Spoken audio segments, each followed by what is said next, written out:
ang mga kwento ng pag-ibig, kwento ng buhay, at kwento ng pag-asa dito sa Barangay Love Stories. Love Stories.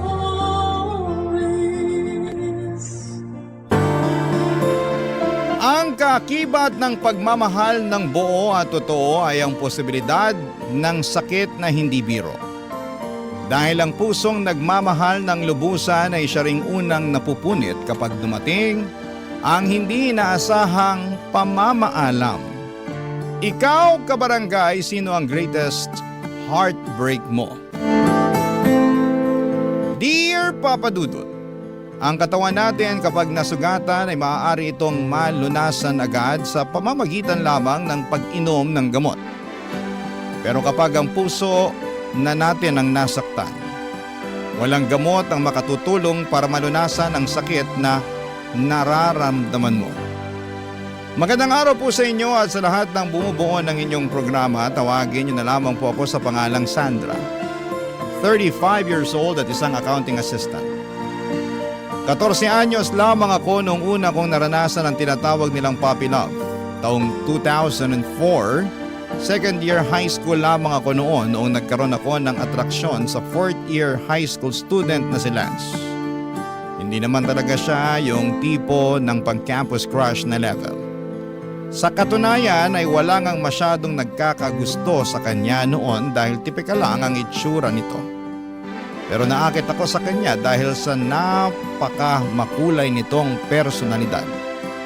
Una ko siyang nakilala noong nagkaroon ng school congress sa paaralan namin kung saan ay ilang piling mag-aaral mula sa iba't ibang eskwelahan ang nagsama-sama para sa 3 araw na pagtitipon. Kaming dalawa ni Lance ang napiling kumatawan sa naganap na school pageant at doon mismo nabuo ang paghanga ko sa kanya. Simula noon tuwing nakikita ko siya sa eskwelahan ay nag-iiba ang kabog ng dibdib ko na para bang kinikilig ako, Papa Dudut.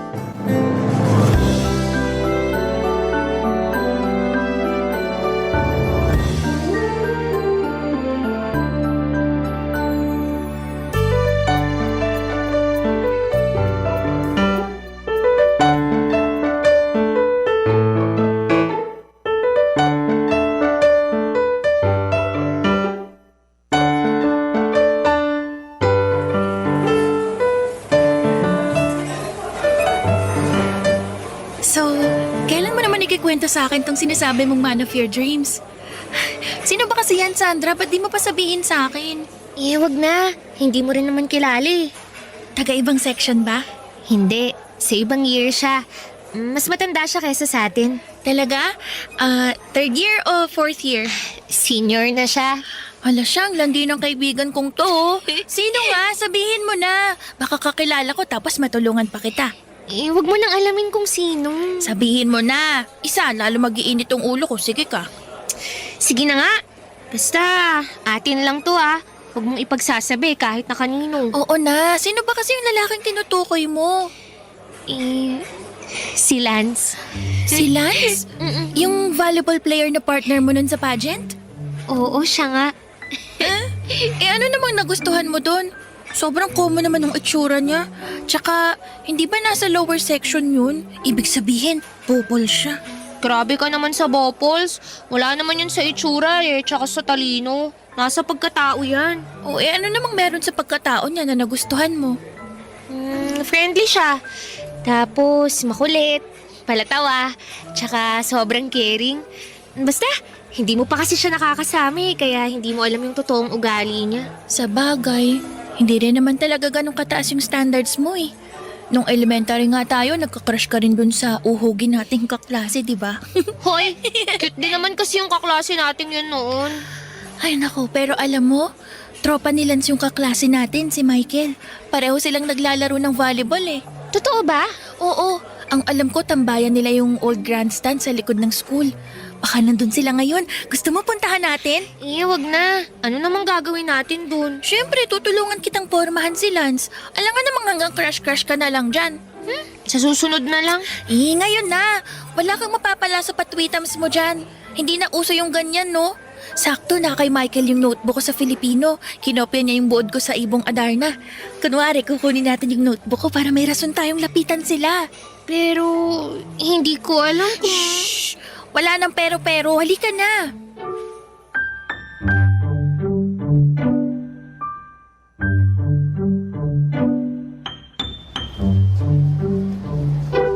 Emma, wag na kasi. Halika Nakakahiya. na. Ito na yung chance mo para mapalapit sa crush mo. Sa susunod na lang. Malapit nang mag-time mo. Ano ka ba? May 15 minutes pa. Huwag kang ano dyan. Nandito na tayo kaya bawal nang umatras. Ay, ayun sila oh. Sabi na nandito sila nakatambay eh. Sino ba yung Lance dyan? Yung matangkad na nakabukas ng botones ng polo. Oh, in fairness naman, may itsura kahit konti. Pwede na yan. Halika na. Sandali lang, Emma. Sandali lang naman. Oh, ano? Bakit? Check mo muna kung maayos tong itsura ko. Baka mamaya hulas na pala ako. Ay naku, matagal ka ng hulas. Hindi mo na maayos yung problema mong yan. Halika na. Ay, naku, paalis na sila. Ang bagal mo kasi. Lance! Lance, sandali lang!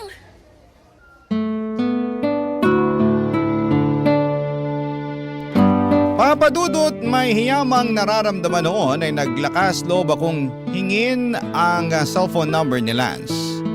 Tinext ko siya kinagabihan at nagulat ako dahil mas mabilis pa sa 4:00 noong nireplyan niya ako na parabang matagal na niya akong inaantay na mag-text sa kanya. Sa mga sumunod na araw ay mas napalapit pa kami sa isa't isa hanggang sa napasama na kami ng kaibigan kong si Emma sa grupo nila Lance. Hindi naglaon ay naging kami rin ni Lance, Papadudot. First time ko lang pumasok sa isang relasyon noon, kaya nung una ay natakot akong sagutin siya dahil baka magalit ang mga magulang ko kapag nalaman nilang may boyfriend na ako. Simula noon ay araw-araw pagkatapos ng klase namin ay lagi ko siyang nakikitang nagaantay sa labas ng classroom namin. Hindi siya umuwi hanggat hindi niya ako nakikitang nasundo ng tatay ko. Super supportive din siya sa mga extracurricular activities na sinasalihan ko na kahit malayo ay tinitiyak niyang nasasamahan niya ako. Ang relasyon namin ni Lance ang bumuo sa high school life ko. Puppy love lang yon kung tawagin ng ibang tao pero para sa akin ay totoong pag-ibig na ang nararamdaman ko para sa kanya. Sa kanya ko humuhugot ng lakas sa bawat hamong dumarating sa akin o nag-aaral pa lamang ako. Siya ang pinagmumula ng mga maliligayang alaala ko na kailanman ay hindi ko makakalimutan. Papadudot, para sa akin ay si Lance ang inaasahan kong lalaking nakatakda para sa akin. Pero pagsapit ng graduation kasabay ng pagsasaya namin dahil sa wakas ay tapos na sa high school si Lance ay isang balita ang ibinahagi niya sa akin na siyang kinalungkot ko, Papadudot.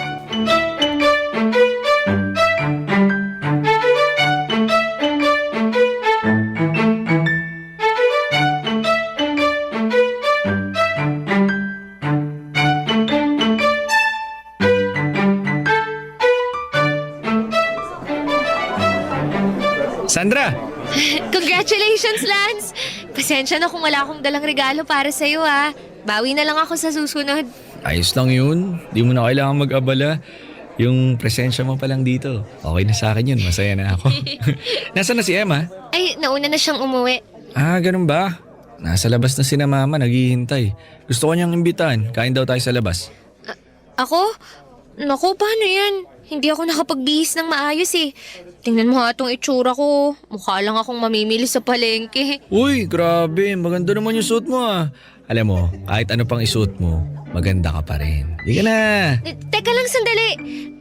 May nakakalimutan ka yata. Ano? Hindi ba may sasabihin ka dapat sa akin? Yung tungkol sa sinabi ng mama mo kanina. Ah, yun ba? Mamaya na lang natin pag-usapan pagkatapos natin mananghalian. Lance, sabihin mo na ngayon. Kanina ko pa yan iniisip eh. Mas mabuting ipaalam mo na sa akin para mapanatag na ako. Di ko kasi alam kung paano ko sasabihin tong balitang to sa'yo eh. Ang totoo kasi niyan, kahit ako, di ko pa talaga tuluyang natatanggap yung mangyayari. Mangyayari? Ano ba kasi yun? May kinalaman ba to sa ating dalawa? Kasi Sandra, sa susunod na buwan, Magmamigrate na kami sa US. Ano? Migrate? Lilipat na kayo sa US? Oo, buong pamilya namin. Doon na kami titira. Doon na rin ako magpapatuloy ng pag-aaral ko. Pero paano ako? Paano tong relasyon natin? Akala ko ba walang iwanan? Tapos iiwan mo ko. Magkakalayo lang naman tayo eh. Pero ano man ang meron tayo ngayon, hindi magbabago yun.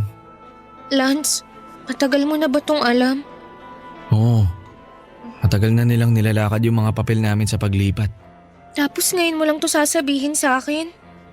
Sorry, di ko alam kung paano ko sasabihin sa iyo yung totoo eh. Kahit ako, di pa rin handa sa pag-alis namin. Alam mo, uuwi na lang ako. Sandali lang. Hindi ka na sasama sa amin? Biglang sumama yung pakiramdam ko eh. Pakisabi sa mama mo, pasensya na. Maiwan na kita. Sandra, sandali lang! Sandra!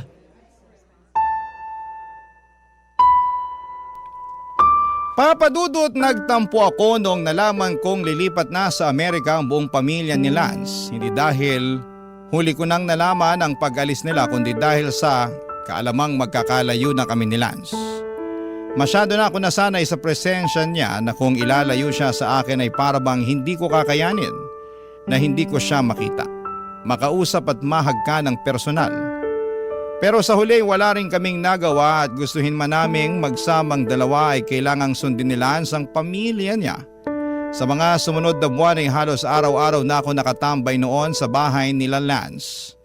Dahil doon ay mas naging close ko pa ang mga magulang niya. Pati na rin ang nakababata niyang kapatid. Kung saan sila nagpupunta noon ay sinisiguro nilang kasama nila ako. Ramdam kasi nila na sa likod ng mga ngiting ipinapakita naming dalawa ni Lance ay ang kalungkutan sa nagbabadyang paghihiwalay naming dalawa. Kaya ang bawat araw patungo sa kanilang pag-alis ay tiniyak naming hindi yon masasayang. Akala ko noon ay tanggap ko na ang pagkakahiwalay ng landas namin ni Lance. Pero pagdating ng araw na yon ay daig ko pang namatayan sa sobrang pag-iyak. Halos agaw eksena nga kaming dalawa sa airport noon. Dahil hindi ko mapigilang ngumawa ng pumasok na sila sa airport. Sa huli tanging litrato, sulat at pangakong babalikan niya ako ang tanging naiwan sa akin sa kanyang paglipad papunta sa ibang bansa. Papadudot. Barangay Love Stories. Barangay Love Stories. Hindi madali ang naging long distance relationship namin ni Lance. Lalo na noong panahong hindi pa uso ang mga smartphones. Gabi-gabi ay lagi ako nakatambay sa computer shop para lamang maka-video call ang boyfriend ko. Sobrang mahal pa noon ang bayad sa computer, papadudot, na umaabot ng 50 pesos kada oras. Halos hindi na ako mag-recess noon sa eskwelahan para lamang makapag-ipon ng perang pang-internet. Hindi nga naglaon ay nakahanap din kami ng maayos na routine ni Lance. Sinisiguro namin na once a week ay nakakapag-usap kami online. Pati na rin sa mga importanteng okasyon ay lagi kaming nagtatawagan para mapanatili naming mainit ang relasyon namin. Matapos nga ang 5 taon simula nung umalis sila ay umuwi ng Pilipinas ang pamilya ni Lance para samahan ako sa pagtatapos ko sa kolehiyo. Doon ay isang bagay ang ginawa niya na mas nagpatibay sa aming relasyon.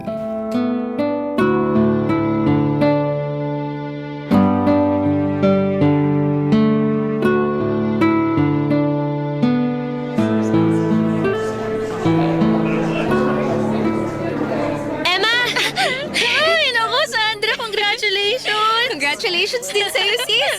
Sa wakas graduate na tayo. Naku, mas congratulations sa'yo dahil ang haba-haba ng hair mo. Ha? Bakit?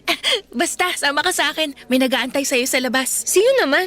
Basta, sandali, pahiram ako ng panyo mo. Teka, ano bang ginagawa mo? Kailangan mo ng piring sa mata para mas ma-surprise ka. Hawak ka lang sa akin, dali. Sundan mo ako, ha? Sandali lang, baka matumba ako. Saan ba tayo pupunta? Basta, magtiwala ka lang sa akin. Ayan. Oh, dahan-dahan lang, ha?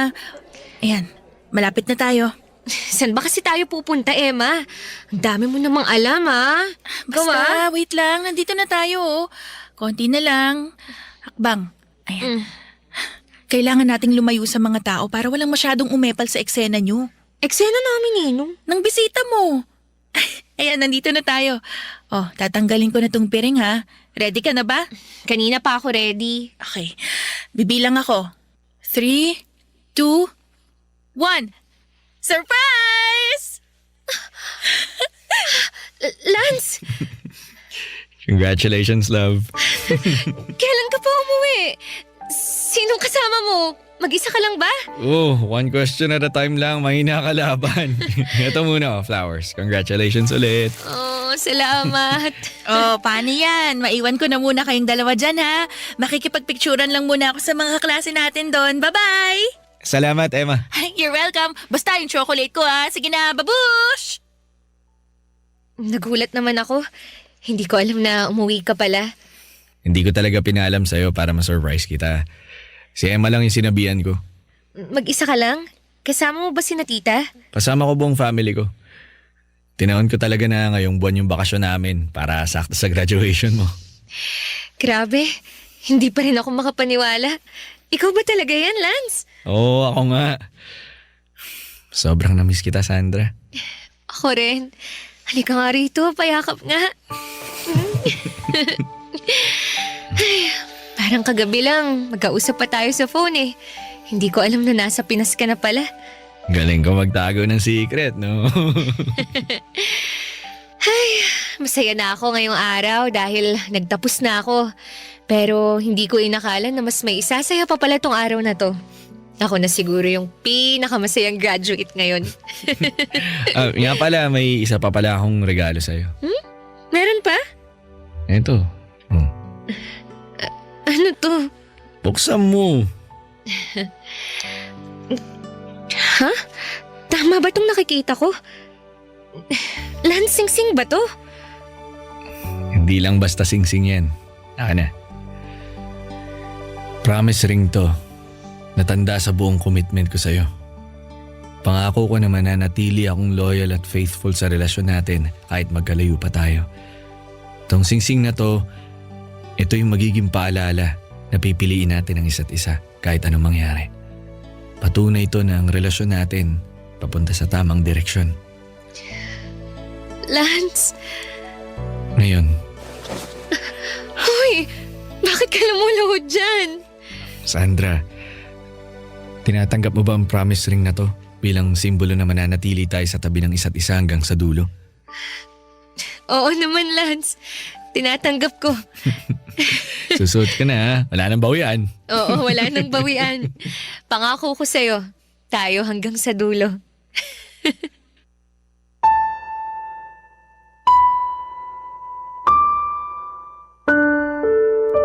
Kasabay ng pagtanda namin ni Lance ay ang pagyabong din ng aming relasyon. Sa mga sumunod na mga taon ay mas nag-mature pa ang tingin namin sa isa't isa. Kaya naman mas naalagaan pa namin ang pagsasama namin kahit na milya-milya ang layo namin mula sa isa't isa. Papadudot, hindi namin namamalayan na umaabot na pala kami ng mahigit 10 taon sa aming relasyon. Nang mga panahong yon ay pinagplanuhan na naming magpakasal.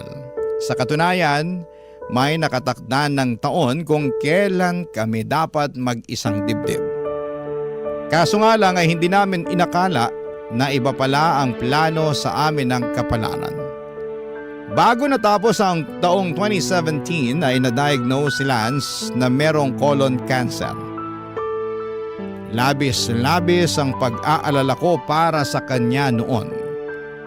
Na kung maaari lang ay lumipad na rin ako patungo sa Amerika para lamang maalagaan ko siya.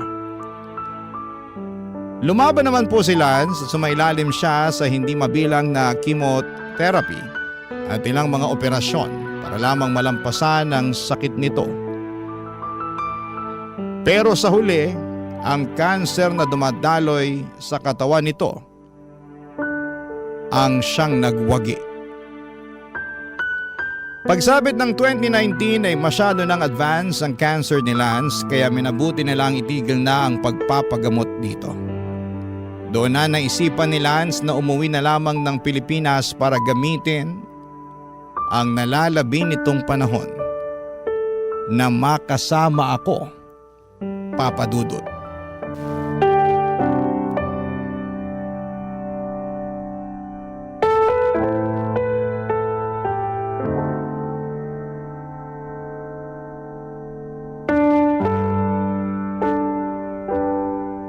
Naaalala mo pa ba tong singsing na ibinigay mo sa akin? Oo naman, ito nga Suot-suot ko pa rin yung sa akin kahit maluwag na. Sabi mo, 'di ba, sasamahan mo ko hanggang dulo. Nangako ka sa akin na magsasama tayo hanggang sa huli. Pasensya ka na, love. Gustuhin ko man pero parang hanggang dito na lang talaga yung buhay ko eh. Hindi ko naman inasahan na mas mauuna pala akong mawala kaysa sa'yo. Pero mas maganda na yun. Mas mapapanatag akong makita na ikaw ang may iwan. Ikaw ang magpapatuloy sa mga pangarap natin sa buhay. Hindi ko kaya, love. Kailangan kita.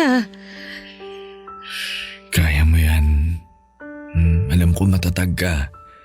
Na kaya mo nga na mag-isa kahit na magkalayo tayong dalawa eh. Iba naman kasi yun. Kahit nasa malayo ka, alam kong nandyan ka pa rin. Pero ibang usapan na kapag nawala ka na. Hindi pa ako handa para sa bagay na yun.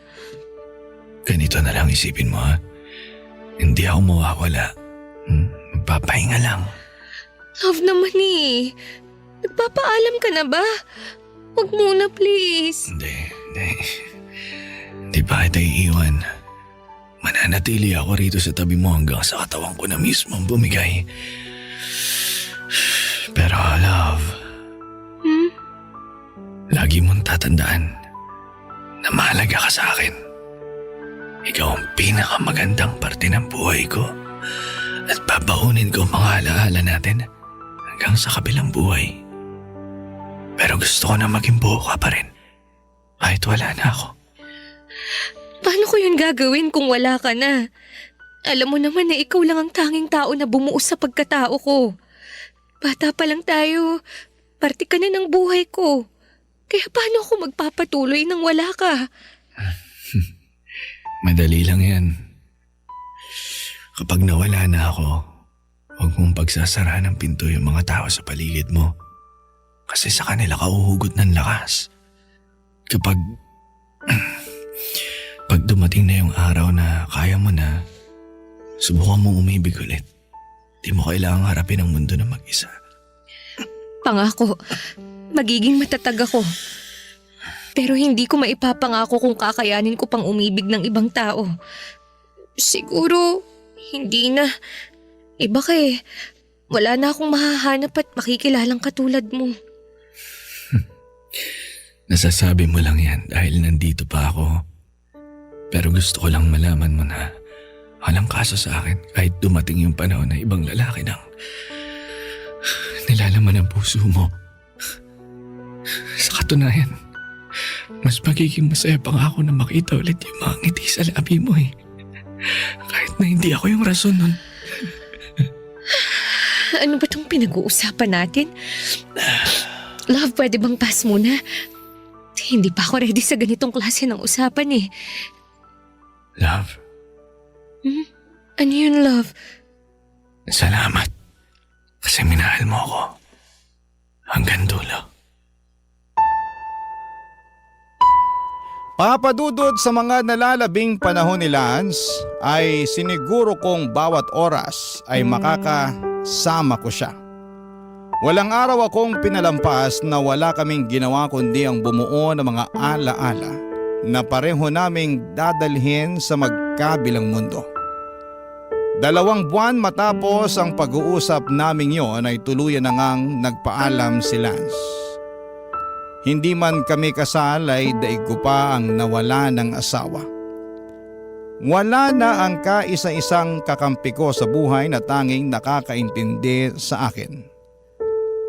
Walang tahanan ko na ipinangako kong habang buhay kong aalagaan at sasamahan. Wala ang lalaking gabi-gabi kong ipinagdarasal na makakasama ko hanggang sa huling hininga. Papadudot sa pagkawala ni Lance ay para akong naiwan sa isang mundong walang kulay. Para bang kasabay ng pagpigil ng tibok ng puso ni Lance, ay tumigil na rin ang buhay ko.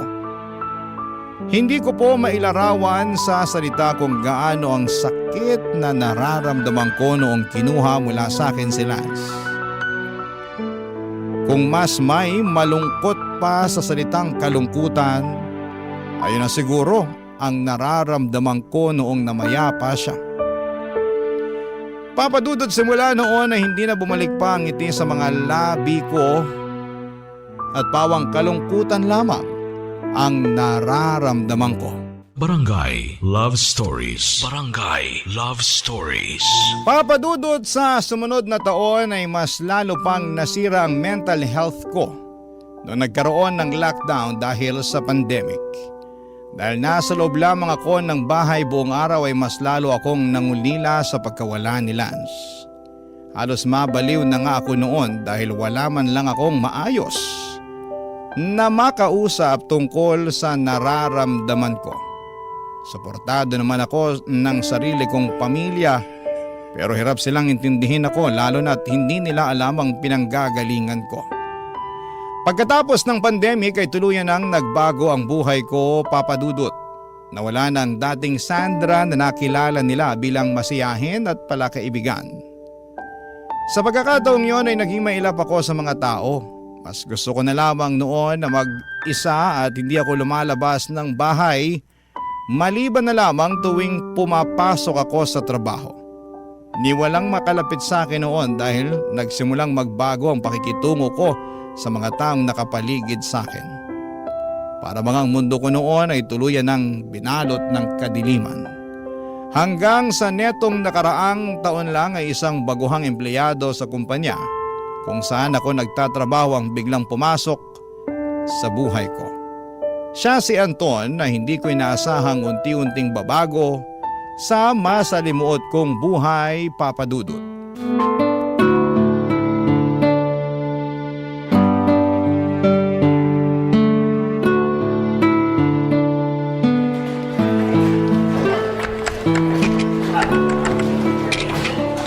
Totoo ba na mataas magbigay ng bonus tong company natin? Kaya kasi ako nag-apply dito kasi malaki daw sila magbigay ng bonus eh. Makakakuha na kaya ako agad nun kahit bago pa lang ako dito? Akala ko ba hindi mo ako aabalahin? Pasensya ka na. Kausap ko lang yung sarili ko. Huwag mo na akong pansinin dito. Totoo nga ang chismis na suplada ka. Anong sabi mo? Wala. Ang sabi ko, aantayin ko na lang yung tinatapos mo. Tapos na ako. Antayin mo na to, aayusin ko lang yung mga kailangan mo. Bilis naman. Kala ko makakatambay pa ako dito ng matagal eh.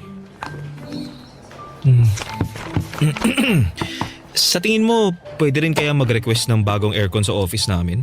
Mas malamig pa kasi yung electric fan kaysa sa buga ng aircon namin eh. Okay, nice talking to me. Ito na yung mga kailangan mo. Oo. Okay ka lang? Oo, medyo nahilo lang ako nung bigla akong tumayo. Teka. Mainit ka. May sakit ka ba? Gusto mo dalang kita ng gamot? Hindi, wag na. Kunin mo na to para makaalis ka na. Pero sigurado ka bang... Uy! Miss! Miss, okay ka lang ba? Tulong! May tao ba dyan? May nahimatay dito! Tulong!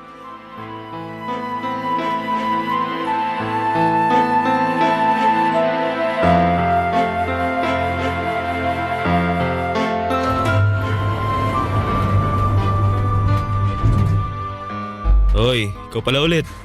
Kaka-out mo lang din? Oo, pauwi na ako. Ano? Kumusta na pakiramdam mo? Okay ka na ba? Eto, okay na ako. Salamat pala kanina. Ikaw daw nagdala sa akin sa klinik. Wala yun. Kahit sino naman gagawin yung ginawa ko eh. Natural instinct, kumbaga. Ganyan ka ba talaga katahimik? O sadyang hindi ka talaga namamansin ng mga tao? Bakit mo naman natanong? Wala naman. Curious lang ako kung totoo ba yung mga sinasabi ng iba rito na mailap ka sa mga tao. Ano sa tingin mo? Mukha nga. Hindi ka mahilig sumagot sa mga taong kumakausap sa'yo eh. Kala ko nga introvert ka nung una. Minsan tuwing nagkakasabay tayo sa elevator, binabati kita pero Di ka naman namamansin. Inisip ko na lang na baka mahiyain ka. Wala lang talaga akong ganang makipag-usap sa mga tao. Hindi naman sa nangihimasok ako pero ang kwento kasi sa akin, nagsimula ka raw magbago nung namatayan ka? Asawa o boyfriend? Di ko na maalala kung ano yung sinabi. Basta may nawala sa'yo na malapit sa puso mo kaya ka nagkaganyan. Alam mo, mauuna na ako sa'yo. Maiwan na kita. Sandali lang, marami pa akong itatanong sa'yo eh. Miss! Miss!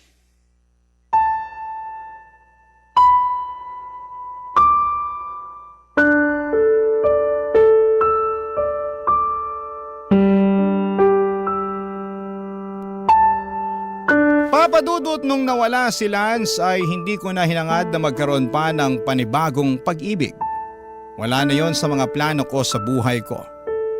Pero sa biglang pagdating ni Anton ay tila ba unti-unti niyang nabago ang pananaw na yon sa isipan ko. Hindi ko namamalaya na dahan-dahan na pala nitong binabago ang buhay ko.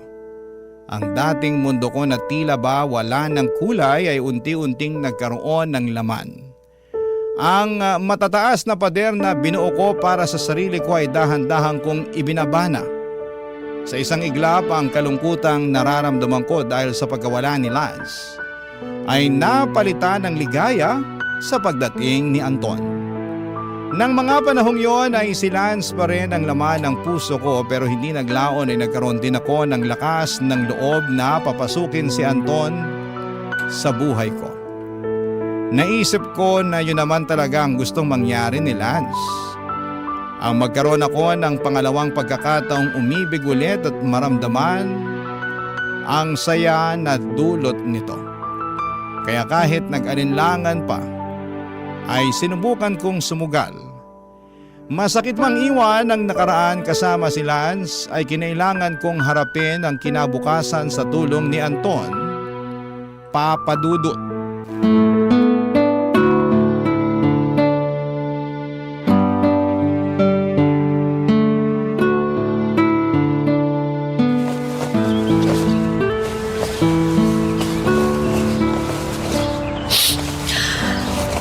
Ano ba to? Hindi na matigil yung luha ko. Sandra? Dito na ako. Sandali lang! Nandyan na. Halika, pumasok ka. Salamat. Oh, ano meron dito? Bakit nagkalat ang mga damit? Tsaka, umiiyak ka ba? Namumugto yung mga mata mo Ano nangyari? Wala to. Wag mo na lang akong intindihin. Tulungan mo na lang ako sa pag-aayos ng mga damit na to. Kanino ba tong mga damit na to? Kay Lance. Lance? Yung ex-boyfriend mo? Oo, sa kanyang hatong mga to. Marami siyang natirang gamit dito sa bahay nung inaalagaan ko pa siya. Bakit mo naman biglang naisipang ilabas tong mga gamit niya? Matagal ko na dapat tong ginawa eh. Kaya hirap akong mag-move on mula sa kanya kasi hanggang ngayon nakakapit pa rin ako sa mga alaala niya. Hindi ako makapagsimula kasi kahit 5 taon na yung lumipas, siya pa rin yung laging laman ng puso't isip ko. Sandra, di mo naman kailangan madaliin to eh. Hindi madali ang magluksa, lalo na para sa taong minahal mo ng napakatagal. Pero hindi matutuwa si Lance kung mananatili akong ganito. Sobrang laki na ng ipinagbago ko simula nung nawala siya. Bago siya namatay, nangako ko sa kanya na nagpapatuloy ako sa buhay ng masaya. Alam mo, Anton, simula nung nawala si Lance, ngayon na lang ulit ako nakaramdam ng kasiyahan. Yun na yun nung nakilala kita. Totoo ba yan? Oo. Ikaw lang yung taong dumating sa buhay ko na hindi ko ina-expect na magbibigay ulit ng kulay sa buhay ko. Sa tuwing nakakasama kita, para bang bumalik yung dating saya sa buhay ko. Alam mo, hindi ko naman intensyon na palitan si Lance o kunin kung ano man yung lugar niya sa puso mo. Alam kong espesyal siya at kahit kailan, hindi ko maihigitan ng pag-ibig na binigay niya sa'yo. Pero Pwede kong subukan dahil alam kong deserve mong makatanggap ulit ng tunay na pagmamahal. Kaya ako nga ito ginagawa eh. Kasi handa na ako. Sa wakas, kaya ko na siyang pakawalan. Kaya ko nang magmahal ulit ng hindi na nakukonsensya. Kaya ko na ulit tumanggap ng pag-ibig ng hindi inaalala yung nakaraan ko. Dahil yun sa tulong mo, Anton. Ibig bang sabihin ito, tinatanggap mo na ako sa buhay mo? Oo, hindi dahil gusto ko nang kalimutan si Lance, kundi dahil gusto kong tuparin yung ipinangako ko sa kanya. Na magiging masaya ko ulit. Yun ang gusto niyang mangyari. Salamat. Salamat, Sandra, at binigyan mo ako ng pagkakataon. Ano ka ba? Ako dapat ang magpasalamat sa'yo. Dahil kahit ilang beses kitang itinulak palayo, nandyan ka pa rin. Nagpupursige para sa akin.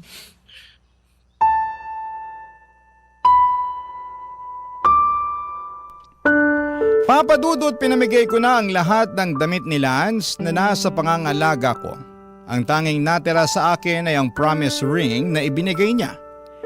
Hindi ko na ito sinusuot pero si Anton na mismo ang gumawa ng paraan kung ano ang gagawin dito. Niregaluhan ako ni Anton ng kwintas at doon niya sinabit ang promise ring na bigay sa akin ni Lance. Sabi nila mahirap higitan ang first love, hindi lang dahil sa alaala at damdaming kaakibat nito, kundi dahil sa bawat ngiti, halakhak at yakap na unang naramdaman mo ay nag-iwan ng bakas sa puso mo. Pero hindi ibig sabihin nito na wala na tayong karapatang umibig ulit. Walang sino man ang makakapalit sa pwesto ni Lance sa puso ko. Pero handa akong magbigay ng espasyo para kay Anton. Hindi lang sa puso ko kundi pati na rin sa nalalabing buhay ko. Papadudot sa ngayon ay patuloy ang pagtibay ng relasyon namin ni Anton at umaasa ako na sa pagkakataong ito, siya na ang taong makakasama ko hanggang sa dulo. Dito na po nagtatapos ang kwento ko at sana po ay nagustuhan niyo po ito. Maraming salamat po and more power sa Barangay Love Stories. Ang inyong forever kapuso at kabarangay, Sandra. Ano ang masasabi mo sa ating Barangay Love Stories today? Aabangan namin yan sa aming comment section.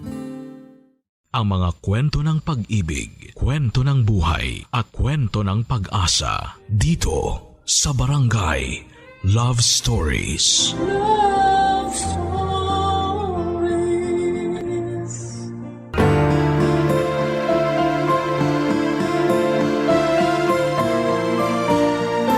Maraming tao ang nanghuhusga base sa pisikal na anyo ng iba.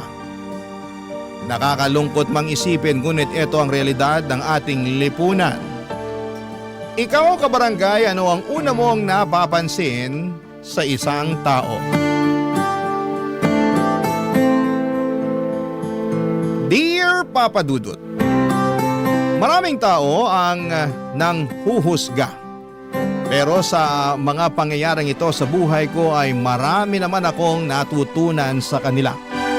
Magandang araw po sa inyo at sa lahat ng mga kabarangay ninyo. Ako po si Kea, isa sa mga bago ninyong tagapakinig. Pero fan na fan ninyo ako kaagad. Nadiskubre ko po ang Barangay LS sa isang simpleng araw na hindi ko inaasahan. Habang namimili po ako sa isang palengke, napansin kong halos lahat ng mga tindera at tindero ay masayang nakikinig ng Barangay LS. At dahil doon ay na-curious na rin po ako at sinubukan ko kayong i-search sa Facebook.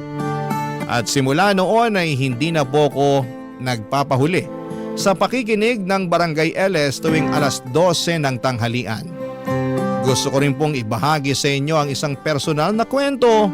Hindi man ito madaling ikwento pero pakiramdam ko ay makakatulong ito sa ibang katulad kong dumaraan sa parehong karanasan. Simula bata pa lamang ako ay sobrang conscious na po talaga ako sa physical appearance ko. Sa totoo lang ay pakiramdam ko noon ay hindi ako maganda. Lagi kong naiisip na hindi ako katulad ng iba kong mga kaklase na mapuputi, matangkad, may matangos na ilong at may lahing mistisa o mistiso. Kasi ako naman ay simple lang, kulay kayumanggi, pandak at may ilong na pango. Palihim akong naiinggit sa kanila at minsan ay naiisip ko, bakit parang hindi ako pinagpala sa itsura? At dahil nga po sa mga insecurities na yon ay dumating ako sa punto na halos lahat ay sinubukan ko na. Whitening soaps, lotions, nose clips at kung ano-ano pa. Kapag may bagong produkto na sinasabing pampaganda ay sinusubukan ko kaagad. Umaasang baka ito na ang sagot sa kagustuhan ko na gumanda. At hindi ko maitatanggi dahil naging mas maputi naman ako sa pagdaan ng mga taon. Pero kahit papaano ay parang kulang pa rin. Ang ilong ko kahit na anong clip ang ilagay ko gabi-gabi ay hindi talaga tumataas. Kaya sabi ko sa sarili ko kapag nakaipon na ako ay magpapa-rhinoplasty talaga ako. Pero hanggat hindi pa kaya ng budget ay tiis-tiis muna sa mga over-the-counter na pampaganda. Pero kahit pa may mga pagbabago na sa physical kong anyo ay hindi pa rin ako ganong ka-confident. Sa tuwing tumitingin ako sa salamin, pakiramdam ko ay ang pangit-pangit ko pa rin. Hanggang sa dumating sa punto na naniwala na akong baka hindi na talaga ako magkakajowa, na baka hindi talaga ako karapat-dapat mahalin kasi hindi ako maganda. Pero nagkamali ako. Isang araw sa hindi ko inaasahang pagkakataon ay may nakilala akong lalaki sa isang dating site. Si Marco. Nagsimula po kami sa simpleng chat tapos ay palitan ng kwento hanggang sa unti-unti nang gumaan ang loob namin sa isa't isa. Hindi ko inakala na may taong magkakagusto sa akin. Hindi dahil sa itsura ko kundi dahil sa kung sino ako, Papa Dudut.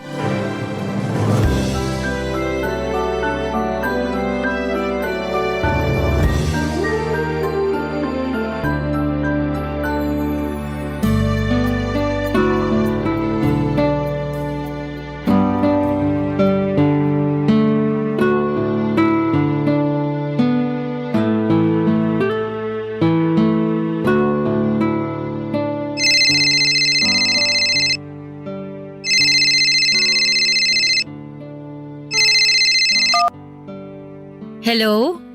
Kaya, Ako nga. Ba't mo ako kilala? Sino to? hulaan mo. Hay nako, maghanap ka ng ibang paglalaruan mo. Goodbye. Uy, teka lang. Huwag mo munang ibababa. Bakit? Sino ba to, ha? Si Marco to. Sinong Marco? Eto naman, yung kachat mo sa dating site. Marco? Oo, ako nga. Ba't gulat na gulat ka dyan? Paano mo naman nakuha yung number ko, ha? Eto talaga oh. Binigay mo kaya sa akin yung number mo nung isang araw. Pasensya ka na. Nakalimutan ko kasi. Alam mo ikaw, ang bata-bata mo pa. Pero makakalimutin ka na. Ay nako, ewan ko sa'yo. Siya nga pala, ba't ka naman napatawag? Wala lang. Gusto ko lang marinig yung boses mo. Nagsasawa na rin kasi ako sa chat eh. Kaya eto. Okay. O ngayon, narinig mo na yung boses ko. Ano masasabi mo? Maganda. Kasing ganda ng mga pictures mo. Nang aasar ka ba? Eto naman, maganda ka naman talaga. Ang cute-cute mo kaya sa mga pictures mo. Nang bola pa to. Konti na lang talaga maniniwala na ako sa'yo eh. Bakit? Hindi ka ba naniniwala na maganda ka? Yung totoo? Hindi. Ha? Bakit naman? Alam mo kasi, lumaki ako na punong-puno ng insecurities. Kasi yung mga kaklase at kaibigan ko, ang puputi, tapos ang tatangos pa ng ilong. Habang ako, eto, hindi man lang ako pinanganak na maputi. Huwag mo ngang pagsalitaan ng ganyan ng sarili mo. Hindi porket hindi maputi, pangit na kaagad. Hindi naman ata tama yan. Siguro nga, pero ewan ko ba? Tuwing humaharap ako sa salamin, pakiramdam ko palaging may kulang eh. Anong ibig mong sabihin? Yung tipong kahit anong gawin ko, pakiramdam ko parang hindi pa rin ako maganda. Feeling ko nga kung may limpak-limpak lang akong pera, siguro nagparitoke na ako ng mukha eh. Nako, yan na yan ang wag mong gagawin. Bakit? Sayang lang ang pera mo dyan. Ang mahal-mahal kaya magparitoke ng muka. Kung ako sa'yo, Ibibili ko na lang ng house and lot yung pera. Huwag na nga nating pag-usapan to. Hindi naman kalakihan yung sinasahod ko sa trabaho ko ngayon kaya malabo na magkaroon pa ako ng perang pamparitoke dito sa mukha ko. Basta, tigilan mo na muna yung kaka-overthink mo ha. Susubukan ko. Nga pala kaya, Ano yun? may gagawin ka ba ngayong Sabado? Wala naman, bakit? Gusto sana kitang yayain mag-date. Seryoso ka? Oo, ang tagal-tagal na kaya nating nagchat-chat. Sa tingin ko, panahon na rin para magkita tayo. Okay, sige. Pero sa isang kondisyon. Ano naman yun? Ikaw ang taya, libre mo. Ay, wag na lang pala. Kuripot! Biro lang. Siyempre, sagot kita. Yan ang gusto ko sa'yo eh.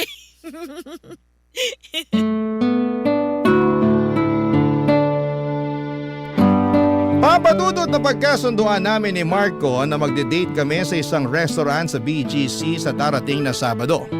Sa totoo lang ay sobrang excited na ako. Parang gusto ko na ngang hilahin ang mga araw para lamang dumating agad ang araw ng Sabado.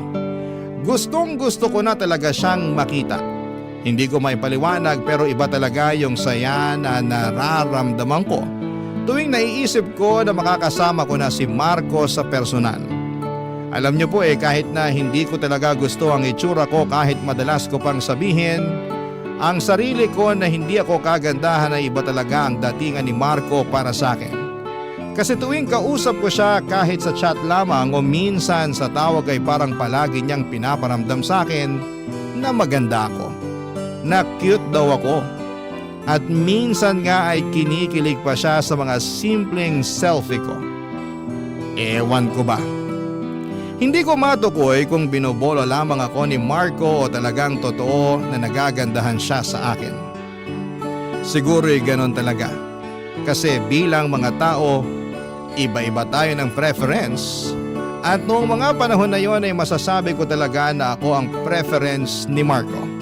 At habang hinihintay ko ang Sabado ay tuloy ako sa araw-araw kong trabaho. Mababa ang sahod, nakakapagod pero wala akong choice kundi ang kayanin ito. Pero habang ginagawa ko ang trabaho ko ay napaisip ako, ganito na lang ba palagi? Paano ko matutupad ang mga pangarap ko kung hindi ko susubukang umasenso? Kaya palihim na akong naghanap ng ibang trabaho online. 1, 2, 3 at hindi ko na mabilang kung ilang application ang pinasa ko. Gabi-gabi ko yung ipinagdarasal na sana kahit sa isa lang sa mga kumpanya na yon ay matanggap ako. Gusto ko na talagang makapag-ipon para sa mga bagay na matagal ko nang pinapangarap. At isa na doon syempre ang magparitoke ng mukha. At makalipas ang ilang araw ay dumating din ang pinakahihintay kong araw. Ang first date namin ni Marco sa BGC. Maaga akong gumising. Nag-ayos, naghanda ng outfit na ilang beses ko pang sinukat sa harapan ng salamin para siguraduhin na maayos akong tignan. Medyo kabado ako pero mas nangingibabaw yung excitement. Pagdating ko sa restaurant sa BGC ay tumibok ng malakas ang puso ko. Huminga ako ng malalim bago pumasok. At pagpasok ko ay nakita ko kaagad si Marco na naka-formal attire pa. At sa totoo lang ay mas gwapo siya sa personal at parang biglang lumambot ang tuhod ko nang unang tingin ko pa lamang sa kanya ay nagwapuhan ako.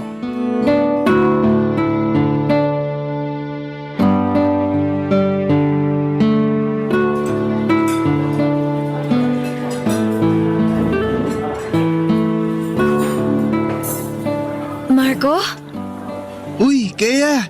Mabuti naman at nandito ka na. Halika, maupo ka. Thank you ah.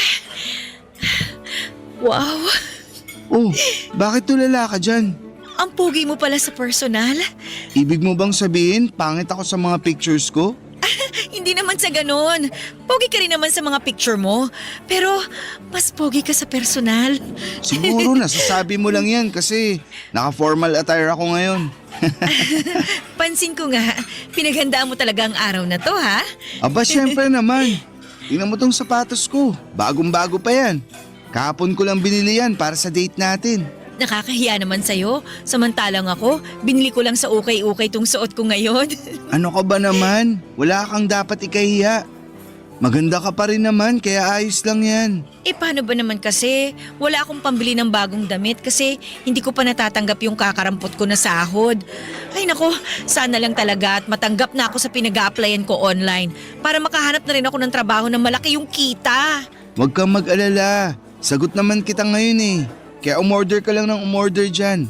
Akong bahala sa'yo. Uy, thank you talaga ha. Nakakahiya naman sa'yo. Pero nung huli tayong nagtawagan, mukhang hindi ka naman nahiya eh. Aray! Talaga, alam mo ikaw ang sama mo sa akin. Biro lang. Uy, pero seryoso. Sana ipagdasal mo rin na makakuha na ako ng bagong trabaho. Ikaw pa ba? Matik yan. Malakas ka sa akin eh.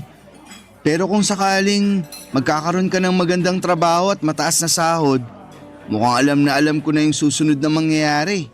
Anong ibig mong sabihin? Diba, sinabi mo sa akin nun na matagal mo nang gustong magparetoke ng muka? Natatandaan mo pa pala yun? Aba, syempre naman. Alam mo kasi, kapag interesado ako sa isang babae, talagang inaaral at tinatandaan ko yung mga ayaw at gusto nila. Napakaswerte ko naman pala sa'yo. At maswerte rin naman ako sa'yo. Kasi nabigyan ako ng pagkakataon na makadate ang isang magandang binibini na katulad mo. Alam mo, tuwing sinasabihan mo ko ng maganda, feeling ko, nang aasar ka. Uy, hindi ah. Chusero ka ng taon ha? Pero seryoso, kung ako yung tatanungin mo, sa tingin ko hindi mo na kailangang magparetoke. Bola ka ng bola dyan. Nako, baka mamaya may iba ka na palang babae ha? Alam mo ikaw, napansin ko lang na panay ang pag-overthink mo. Pero di bali na lang, kasi cute ka naman kahit na nag-overthink ka eh. Huwag mong ibahin yung topic. Umamin ka. Siguro may iba kang chicks no? Eto talaga oh. Paano mo naman nasabi yan? Ang galing mo kasi mambola eh. Tsaka magpakilig. Grabe. Ay, dapat sa makalawa ko pa to sasabihin eh. Pero sa tingin ko, ito na yung pinakamagandang opportunity para sabihin ko sa'yo to. Ano yun? Kaya, pwede ba ako manligaw sa'yo? Tingnan mo nga yung sarili mo. Ang gara-gara ng suot mo. Hindi ka pa ba nanliligaw ng lagay na yan? Mas gusto ko kasi yung traditional na pamamaraan ng panliligaw eh. Ano ibig mo sabihin? Gusto kitang bigyan ng love letters, tapos gusto rin kitang haranahin kahit sintonado ako. Yun ay kung papayag ka. Ang kapal naman siguro ng mukha ko kung tatanggihan pa kita. Sige na nga, pumapayag na ako. Ayos! Umorder na nga lang tayo. Sigurado akong gutom ka lang.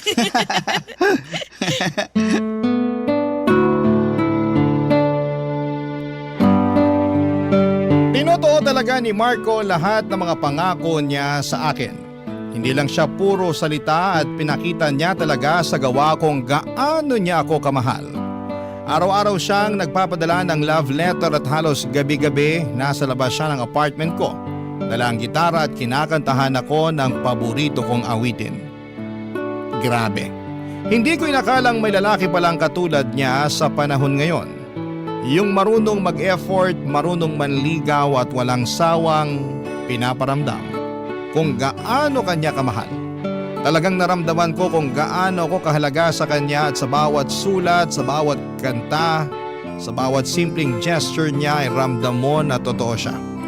At sino ba naman ang hindi mahuhulog sa ganon? Yung tipong kahit na hindi mo mahal ang sarili mo ay may isang taong paulit-ulit na pinapaalala sa iyo kung gaano ka kaganda, kabait at karapat dapat na mahalin. Kaya hindi rin nagtagal ay sinagot ko na si Marco at sa wakas ay naging kami na. Sobrang saya ko noon, Papa Dudut. Parang lahat ng insecurities ko ay biglang nawala, lahat ng takot, lungkot at pagdududa ko sa sarili ko ay unti-unting napalitan ng saya. Tuwing kasama ko po si Marco, pakiramdam ko ay ang gaan ng mundo. Parang ang ganda-ganda ng buhay.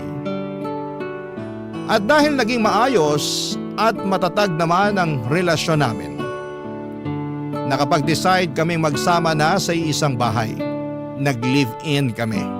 At nung una'y sobrang saya, masarap sa pakiramdam na gumigising sa umaga na katabi mo yung mahal mo. at natutulog ka sa gabi na may kayakap kang taong nagpapasaya sa iyo. Ang akala ko ay yun na talaga ang simula ng panghabang buhay naming kwento. Pero habang tumatagal ay unti-unti kong napapansin na may mga bagay pa pala akong hindi lubusang naiwan sa nakaraan. May mga sugat pa rin pala akong hindi pa tuluyang naghihilom. Mga alaala at takot na matagal ko nang tinatakbuhan. Hindi ko inakala na hahabulin pa rin ako ng mga bagay na akala ko papadudot ay matagal ko nang nalampasan. Barangay Love Stories. Barangay Love Stories. Natanggap ako sa isang trabaho na inaplayan ko online, papadudot. Mas mataas ang sahod kumpara sa dati kong trabaho. Kaya naman sobrang laking blessing talaga at sa wakas ay makakapag-ipon na ako. Hindi na ako masyadong mag-aalala sa budget at unti-unti ko nang nararamdaman na gumaganda na ang takbo ng buhay ko. Pero habang tumatagal ako sa bago kong trabaho ay napapansin ko rin na bumabalik na naman ang mga insecurities ko. Ang gaganda kasi ng mga katrabaho ko, mapuputi, makikinis, matatangkad at para silang mga artista o beauty queen. At minsan ay hindi ko maiwasang ikumpara ang sarili ko sa kanila. Habang mangha na mangha ako sa mga katrabaho ko, ang feeling ko naman sa sarili ko ay para akong ugly duckling. Na para akong yung before sa mga before and after pictures. Pero kahit na nakakaramdam ako ng ganito, pilit ko po itong nilalabanan. Sinasabi ko sa sarili ko, at least mas okay na ang trabaho ko ngayon. And at least ay may Marco ako. Si Marco na palaging nandyan at laging nagpaparamdam na mahal niya ako. At laging sinasabi na maganda ako kahit pa ako mismo ay hindi naniniwala minsan sa sarili ko. Pero kahit na anong iwas ko ay paulit-ulit pa rin akong binabalikan ng insecurity. Hanggang sa umabot ako sa puntong hindi na lotion at sabon ang pinagkakaabalahan ko. Pati na glutathione injection ay pinatulang ko na rin. Dahil nga afford ko na, naging regular na ang pagpunta ko sa mga gluta sessions. Tuwing tinitingnan ko ang sarili ko sa salamin ay tuwang-tuwa ako. Pumuputi ako, kumikinis ako. At dumating pa ako sa puntong pakiramdam ko ay parang K-pop idol na ako. Mas naging confident ako sa panlabas, mas masaya ako sa mga litrato, mas ganado akong mag-ayos. Pero habang abala ko, sa pagpapaganda ay may isang tao na unti-unting nag-alala sa mga ginagawa ko. Walang iba kundi si Marco.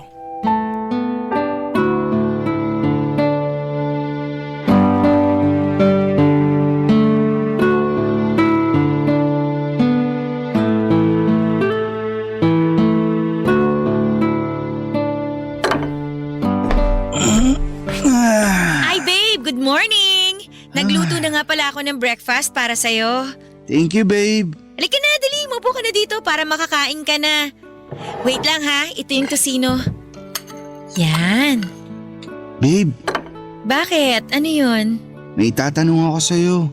Pero sana huwag kang magagalit ha. Ako tuloy tong kinakabahan sa'yo. Ano ba kasi yun? Napapansin ko kasi na habang tumatagal, para kang namumutla. May hindi ka ba sinasabi sa akin? Yung totoo, may tinatago ka bang sakit? Ano ka ba naman? Wala akong sakit. Kung ganun, ba't parang palagi kang namumutla? Ay, grabe naman siya oh. Ay, sige na nga, sasabihin ko na sa'yo. Nagpapagluta drip ako at nakakailang session na ako.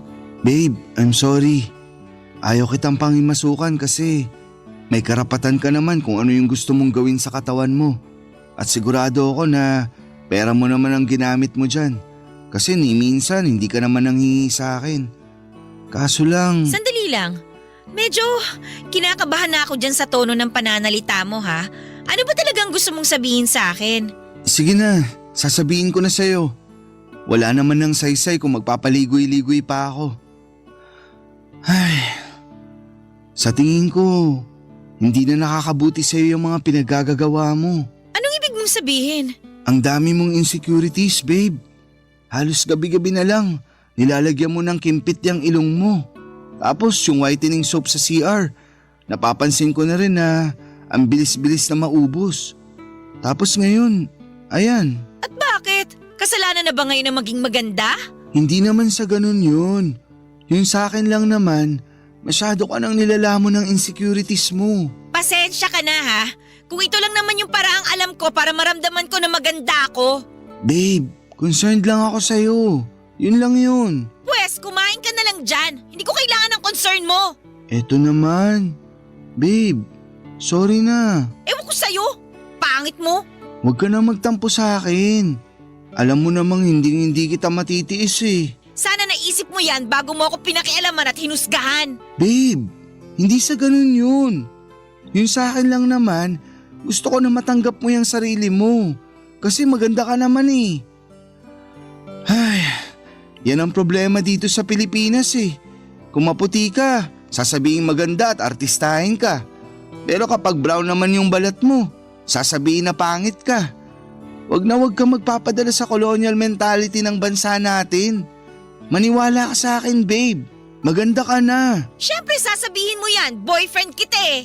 Eto naman, wag mo ngang minamasama yung mga sinasabi ko sa'yo. Pero eto babe ha, alam kong magagalit ka sa susunod kong sasabihin. Pero sa tingin ko, oras na rin para malaman mo to. Ano na naman yan? Alam mo ba yung tungkol sa body dysmorphia disorder? Hindi. Ano yan? Napag-aralan kasi namin yan nung nasa college pa ako. Ay, isa yung kondisyon kung saan nakakaramdam ka ng matinding pagkabahala o stress sa physical appearance mo. Ang OA naman yan? Babe, talaga nangyayari yan. At sa tingin ko, mas makakabuti kung magpapatingin tayo sa isang psychiatrist. Ano? Para makasiguro lang. Hoy, ikaw ha. Sa dinami-dami ng sinabi mo, iisa lang naman yung tinutumbok mo eh. Nabaliw ako at nasisiraan na ako ng bait. Bakit? Ako lang ba yung nag-iisang babae sa mundo na concern sa physical appearance niya? Kaya nga ang dami-daming gumagamit ng makeup dyan, di ba? Para kahit papano, mas gumanda sila. So bakit pinamumukha mo sa akin na baliw ako porkit nagpapaganda ako? Maniwala ka sa akin. Gusto lang kitang tulungan. Wala akong intensyon na pagmukain kang baliw. Pero yun kasi yung lumalabas eh. Sa susunod kung wala kang magandang sasabihin, manahimik ka na lang. Babe, I'm sorry kung na-pressure kita na magpatingin sa psychiatrist. Please, ayoko ng away. Alam mo naman na hindi kita matitiis eh. Pasensya na rin kung sinungitan kita. Promise, hindi na kita pipilitin. Pero eto lang ang pinapangako ko sa'yo.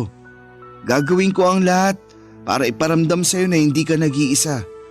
Kung may gusto kang i-share sa akin, wag kang magdadalawang isip na kausapin ako ha. Andito lang ako para sa'yo. I love you, babe. I love you too. Sige na, kumain ka na dyan. Sabayan mo na ako, babe. Sige na, mauna ka na. Babalik na lang muna ako sa kwarto.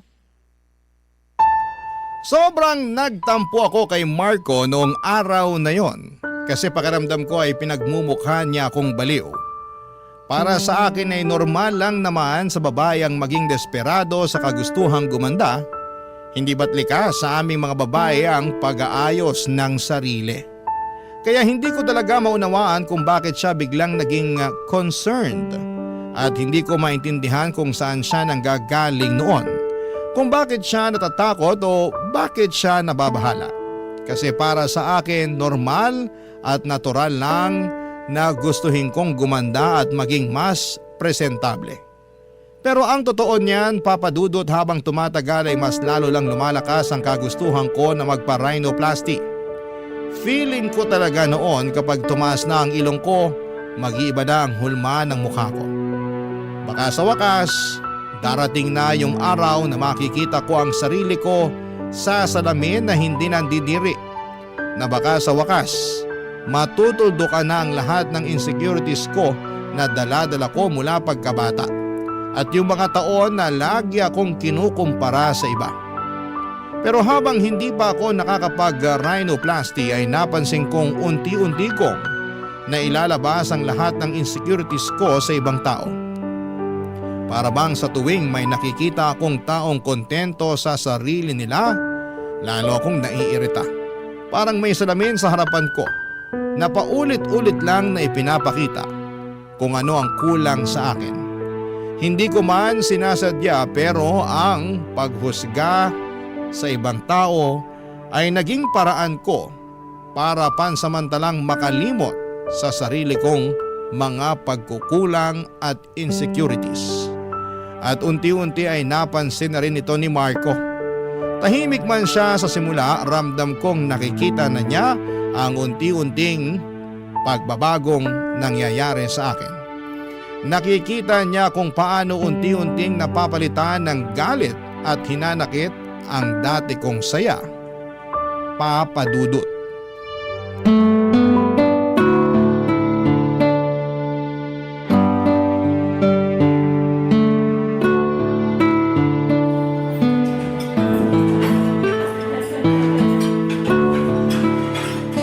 Mabuti na lang talaga at nakalabas na rin tayo sa wakas. Kaya nga matagal na rin simula nung huli tayong kumain sa labas. Ito ang menu. Mamili ka na ng gusto mong kainin. Uy, babe, nakikinig ka pa ba? Bakit ka tulala dyan? Tingnan mo yung customer sa kabilang table. Sobrang pandak, ang itim-itim. Tapos yung ilong mukhang… Uy, hinaan mo nga yung boses mo. Baka mamaya may makarinig pa sa'yo. Pasensya ka na ha. Talaga nang gigigil ako sa mukha niya eh. Tsaka, tingnan mo nga siya oh. Mukhang gandang-ganda sa sarili. Kala mo naman kung sinong kagandahan. Sarap sampalin eh. Ba't ka ba nagkakaganyan? Wala namang ginagawang masama yung tao sa'yo ah. Alam mo kasi babe, para sa akin, yung confidence may binabagayan ng itsura niyan. Pero sa mukha ng babae na nasa kabilang table, sinasabi ko sa'yo ha, hindi bagay sa kanya ang maganda-gandahan. Ay, O bakit?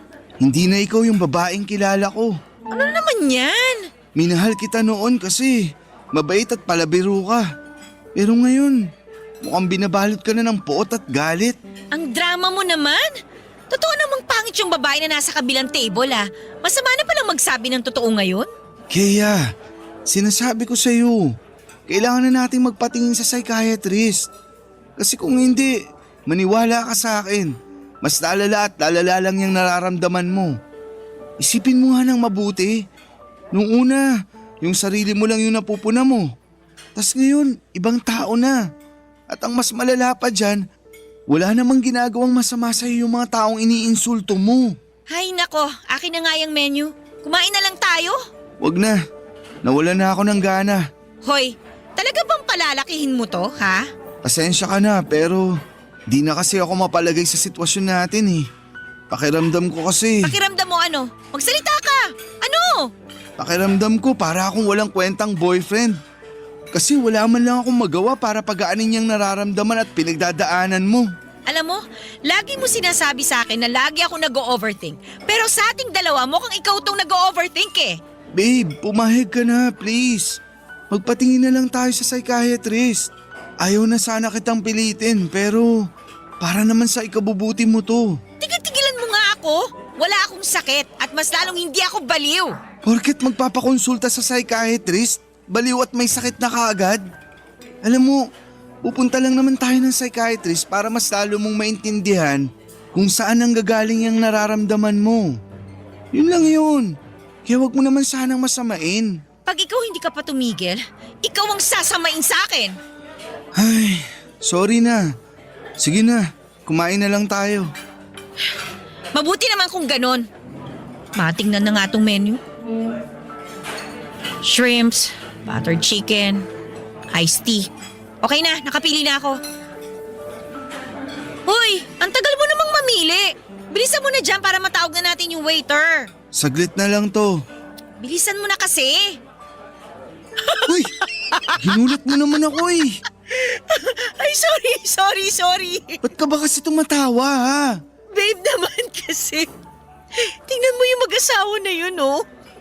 Oh, bakit? Mukha sila mag-asawang bulldog. At yung babae, tingnan mo, mukhang pilay. Kapag binamaras ka nga naman talaga, oo. Ang pangit na nga, baldado pa. Ay, Uy, teka.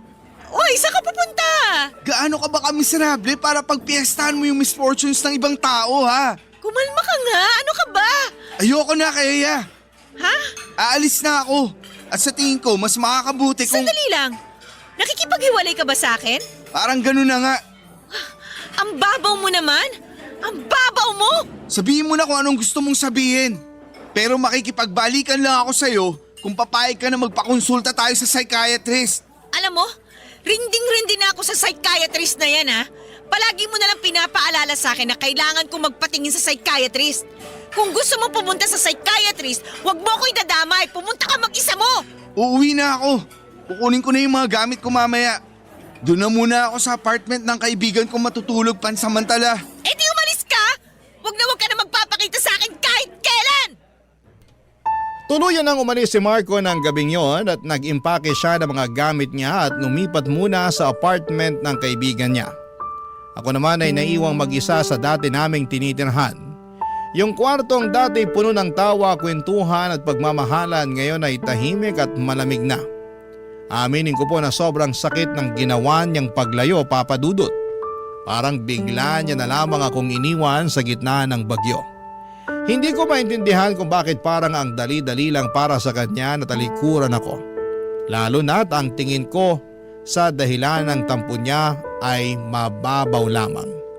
Pero sa halip na lamunin ako ng lungkot, pinilit kong buuin ulit ang sarili ko at hindi po yon madali pero sinubukan kong mag-focus sa mga bagay na gusto ko at kaya kong kontrolin. Pumasok ako sa trabaho ng mas maaga. Nagsipag ako ng husto at nagsimula akong mag-ipon para sa matagal ko ng gustong pangarap na magpa-rhinoplasty. Ang tagal ko nang pinapangarap yon at gagawin ko ang lahat para lamang matupad na rin sa wakas yung long time dream ko na yon. Ang totoo po niyan. Kayang-kaya ko pong ibenta yung kaluluwa ko para lamang magkapag-rhinoplasty. Pero habang binaplano ko ang lahat, doon ko na na-realize kung gaano talaga kamahal ang magpa-rhinoplasty. Akala ko ay sapat na ang naipon ko pero kulang pa rin pala. Malayo pa ako sa kabuang halaga na kailangan ko. At doon ko naramdaman na kahit na anong sipag ko ay parang hindi pa rin sapat. Paulit-ulit kong tinatanong ang sarili ko na gaano ba karaming sakripisyo ang kailangan kong pagdaanan at pagdadaanan para lamang maabot yung pangarap kong maging maganda. At sa sobrang kagustuhan kong matupad ang matagal ko ng pangarap, dumating ako sa puntong na pagdesisyonan ko ang isang bagay na ni minsan ay hindi ko inakala na magagawa ko. Isang desisyon na alam kong babago sa takbo ng buhay ko, Papa Dudut.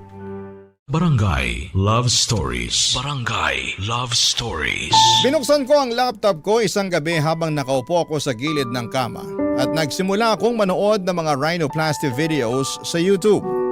Pero habang nagbabrowse ako ay napansin kong nakasave pa rin pala sa browser yung login credentials ni Marco sa online banking niya. At doon ko naalala na minsan niyang ginamit ang laptop ko para i-check yung savings account niya.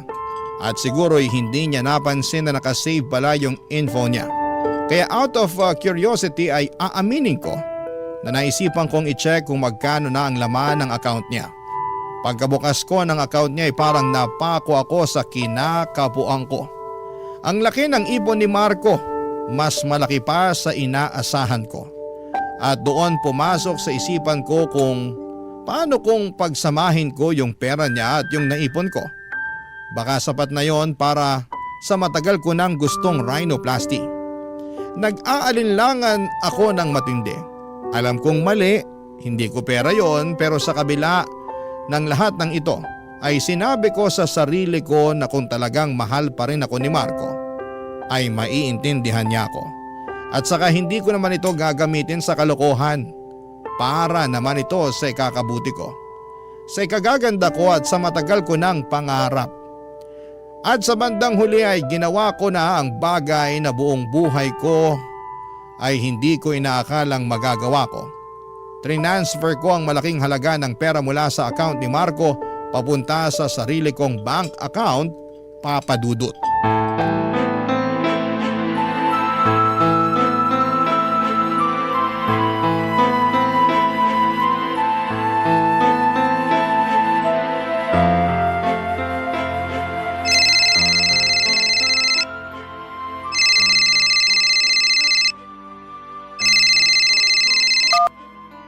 Hello? Kaya, talaga bang nasisiraan ka na ng bait, ha? Ano ba pinagsasasabi mo dyan? Huwag kang magmaang-maangan. Alam ko na ikaw yung dahilan kung bakit ang laki ng pera na nawala sa savings ko. Ha?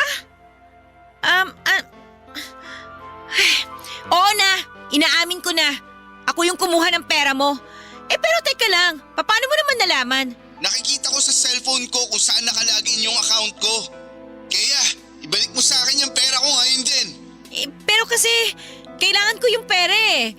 Pero promise, ibabalik ko rin naman sa'yo yun. Ano ba kasi ang pagkagamitan mo ng pera, ha? Basta, labas ka na doon. Pahiramin mo na lang kasi ako, hindi naman kita tatakbuhan eh. Hindi, tumigil ka. Ibalik mo sa bank account ko yung perang kinuha mo ngayon din.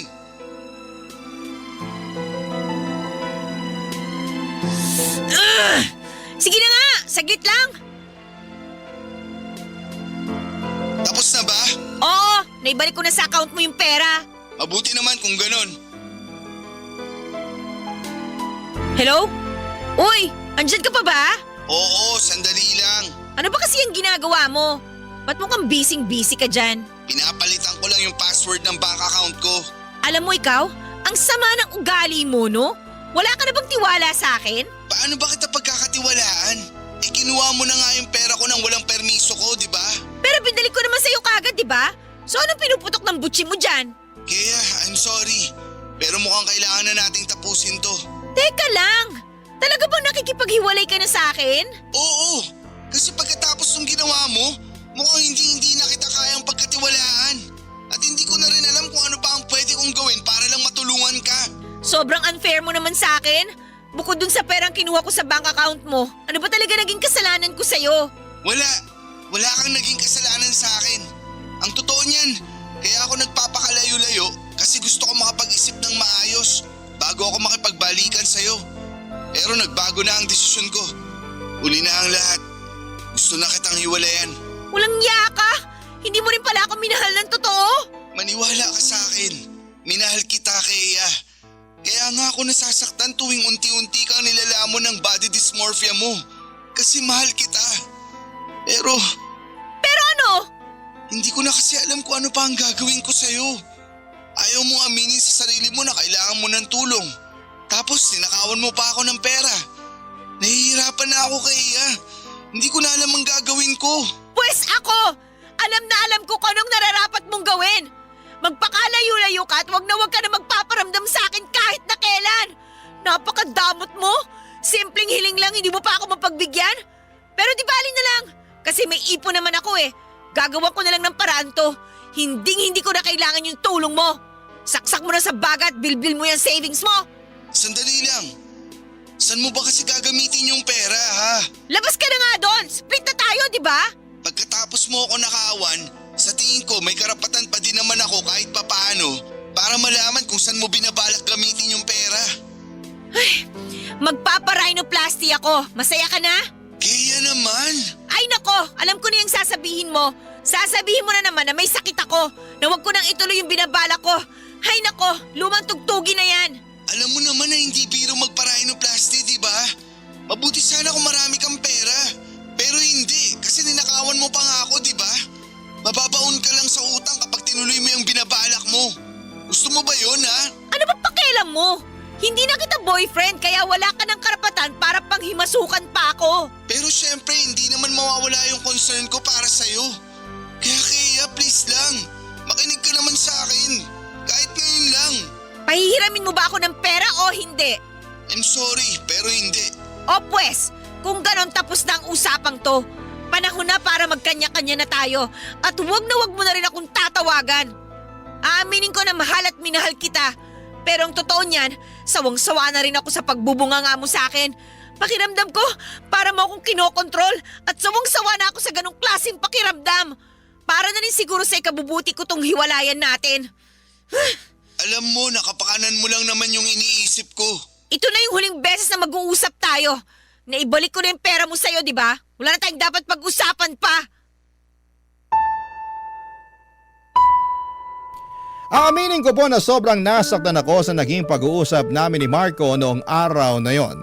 Hindi lang dahil sa mga sinabi niya kundi dahil sa totoo lang ay parang doon ko lang talaga naramdaman na tuluyan ng natapos ang relasyon namin. Pero habang pinapakinggan ko siya at habang inaalala ko lahat ng nangyari sa amin ay napaisip din ako. Baka nga hindi pa talaga ako handa para sa isang seryosong relasyon. Baka naman mas kailangan ko munang ayusin ang sarili ko. Buuin muna ang pagkatao ko bago ko subukang magmahal ulit. Siguro sa ngayon ay mas kailangan kong ituon ang atensyon ko sa sarili kong kaligayahan. At habang tumatagal ay mas lalo lamang ako nagiging desperada. Parang pakiramdam ko, hindi ako makakausad hanggat hindi ko nakikita sa salamin ang bagong ako.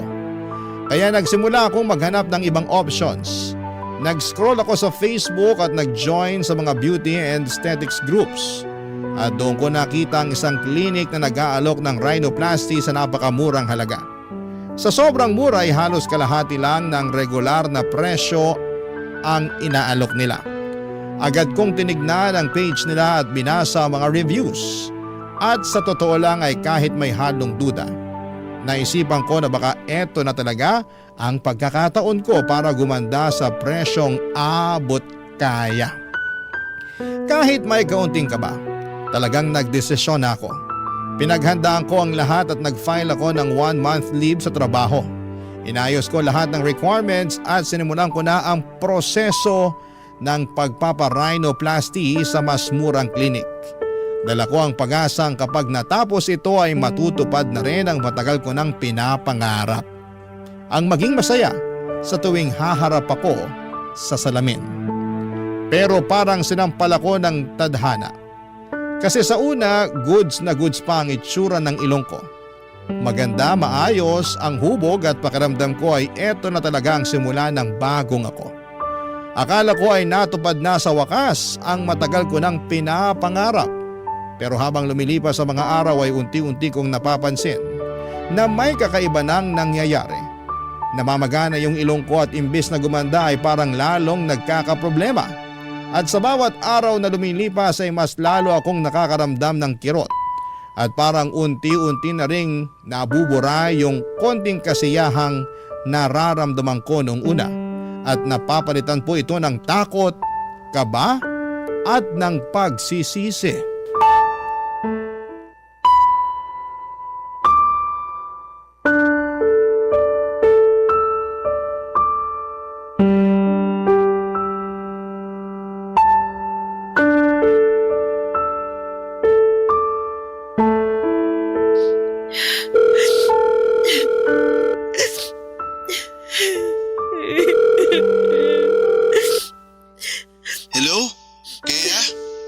Marco, Kamusta ka na?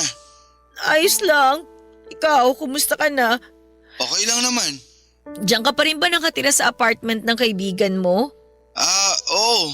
Siya nga pala, gusto ko sanang humingi ng tawad sa'yo. Sorry sa mga nasabi ko sa'yo noon ha. Naisip ko na nagmamalasakit ka lang naman sa akin at dapat hindi ko minasama yun. Kalimutan mo na yun. Tapos na yun eh. Marco, meron nga pala akong ipapakiusap sa'yo. Ano yun? Gusto ko sanang makipagbalikan. Hello? Andyan ka pa ba? Oo. Andito pa ako. Sandali lang. Umiiyak ka ba? Miss na kita eh. Ang totoo niyan, miss na rin kita. Pero kasi, Ano? walang mangyayari sa'yo kapag hindi mo tinulungan ang sarili mo, kaya kahit ilang beses ko pa ipaalala sa'yo na kailangan mo ng tulong, hindi magiging sapat yun. Alam ko naman yun. Kaya nga napatawag ako sa iyo eh. Kasi narealize ko na lahat ng mga sinabi mo sa akin noon. At pumapayag na ako sa gusto mo. Magpapatingin na ako sa isang psychiatrist. Salamat naman sa Diyos. Alam mo ba kung ilang gabi kong pinagdasal to? Sa wakas, babe, magbabago na rin ang takbo ng buhay mo. At malalabanan na rin natin tong body dysmorphia mo. Pero huwag kang mag-alala. Kasi sasama na tutulungan kita, ha? Pero may kailangan akong aminin sa'yo. Ano yun? Sige na, sabihin mo na sa akin. Mag-promise ka muna na hindi ka magagalit. O siya, sige na. Hindi ako magagalit. Makikinig ako. Sige na, sabihin mo na.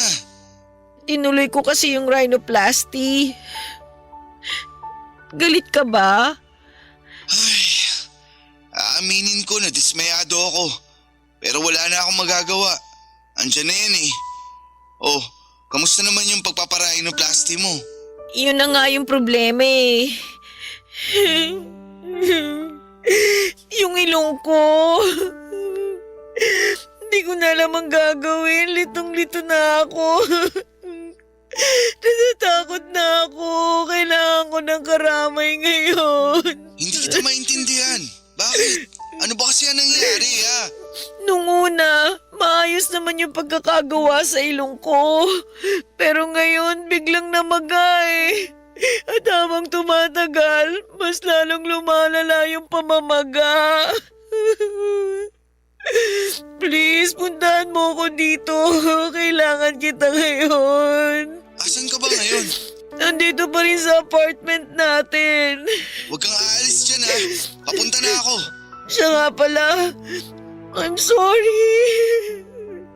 I'm sorry dahil minasama ko yung concern mo sa akin. I'm sorry kung masyado ako naging makasarili. I'm sorry. I'm sorry kung hindi ako nakinig sa'yo. Ano ka ba naman?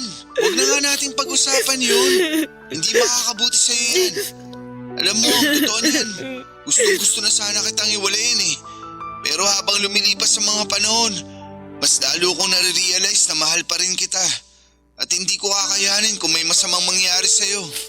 Mahal na mahal din kita. I'm sorry, please. Huwag na akong iiwan. Pangako, hindi na kita iiwan. Aray, ang sakit. Ayos ka lang? Anong nangyayari sa'yo ha? Huwag kang mag-alala. Pagdating ko dyan, pupunta na tayo ng ospital, okay? Babe, thank you talaga. Pero please lang, bilisan mo na. Parang mahihimatay na ako sa sobrang sakit. Dumating si Marco sa apartment ko noong mismong araw na yon at nakita niya kaagad ang kalagayan ko. Na halos hindi na ako makatayo sa sakit. Namamagana ng sobra ang ilong ko at ramdam ko na parang may kumikirot sa loob. Hindi na siya nagtanong pa at agad niya akong dinala sa ospital. Mabuti na lamang at naagapan yung impeksyon pero hindi rin naging madali ang lahat. Nagkaroon ng kaunting deformity ang ilong ko at hanggang ngayon ay kailangan ko pang bumalik sa ospital para masiguradong tuluyan na itong maghilom. At imbes na gumanda ako ay mas lalo lamang akong pumangit at may mga oras na nagsusuot na lamang ako ng face mask para hindi makita ng mga tao ang deformity ng ilong ko. Mahirap, nakakapagod. At minsan ay naiiyak na lamang ako kapag naaalala ko ang lahat ng pinagdaanan ko. Lahat ng tiniis ko para lamang sa kagustuhan kong gumanda pero wala na akong magagawa kasi nangyari na. At makalipas nga ang ilang buwan ay nagsimula na akong magpatingin sa isang psychiatrist.